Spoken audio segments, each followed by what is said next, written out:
আসসালামু আলাইকুম মৎস্য শিকারী বন্ধুরা, কেমন আছেন সবাই? আশা করি ভালো আছেন। আজ আবার চলে আসলাম একটা নদীতে। এটা আপনার বাগেরহাট কাশিমপুর এবং সন্ন্যাসীর মাঝামাঝি একটা জায়গাতে। তো দেখতে পাচ্ছেন এক মুরব্বী মানে রোদ্রের ভিতরে বসে আছে, তার এই পাশে আর এক ভাই দাঁড়িয়ে আছে। তো অনেক সুন্দর নদীটা অনেক সুন্দর।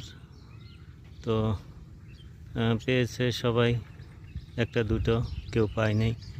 আমি অবশ্যই একটা পেয়েছি, ছোট সাইজের মাছ, তো আধা কেজি হতে পারে। তো দেখুন, এড়া নদী তো তাই আপনার ভিডিওটা করতে পারিনি।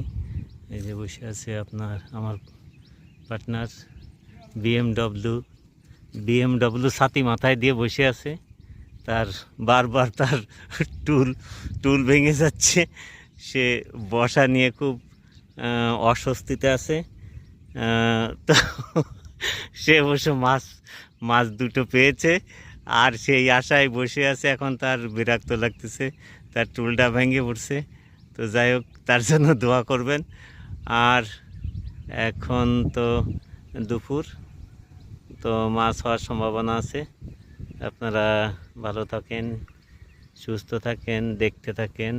পরবর্তী আপডেট মাছ হলে আগামী দিন আমি ভিডিও করে আপনাদের দেখিয়ে দেব। তো এটাই আমার ঘাট, এটাই আমার খাবার। দেখতে পাচ্ছেন দুইটা ছিপ নিয়ে এসেছি মাত্র। এখানে সেট বার মতো পরিবেশ না, জঙ্গল, তাই এক কাটায় মাছ ধরতে হবে।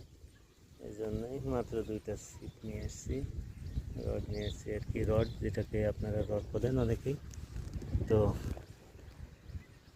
একটা পেয়েছি, আধা কেজি মতো হবে। কয়েকটা ট্যাংরা পেয়েছি। তো সে পর্যন্ত সঙ্গে থাকুন, দেখতে থাকুন। তো মাছ আরও হলে আমি আপনাদেরকে ভিডিও কালকে আমি মাছের ছবি দিয়ে দিব। তো এখানে ভিডিও করা সম্ভব না, দুপাশে পানি, সেট পড়তে পারে, তারপর মাছও চলে যেতে পারে। জঙ্গল দেখতে পাচ্ছেন, অনেক জঙ্গল এখানে। তো সে পর্যন্ত সবাই ভালো থাকুন, সুস্থ থাকুন। আল্লাহ হাফেজ।